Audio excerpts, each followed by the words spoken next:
Pagpanulis na prinsadaan panahon sa kagabhion, may siyaw na usab sa pipila kadapit sa syudad sa Talisay.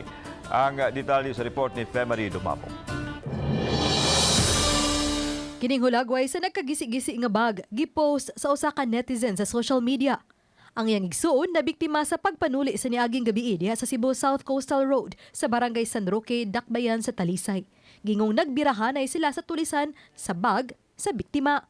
Gingong nakuha gyud ang cellphone ug ang kapin sa 3,000 pesos nga sweldo sa biktima.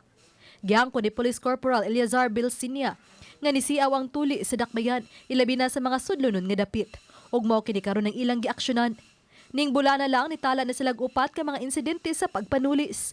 Nagkandakta og mga checkpoint and standby patrol sa atong mga patrol sa area nga gipang tulisan para dili na siya mausab. Gawa sa himuong roving sa kapulisan ug sa mga barangay tanod, panghinaot sa kapulisan nga aduna sa pahimuta nga mga CCTV camera dinhi sa mga barangay nga dan. Kinialang sa dinilian nga pag-ila sa mga suspitsado ug aron usab sa pagtakgang sa uban pang krimen. Mato di San Roque Kapitan Antonio Cabrera Jr. nga nangita pa sila og pundo alang sa dugang CCTV camera nga ipangmontar sa tibuok barangay. Sa pagkakaroon unom ka CCTV camera ang na-install duol sa barangay hall.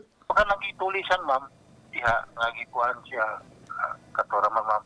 Pero kan lagi di baru ka nagdinamo ma'am na nagdi kuan nga magabi tanod diha napita.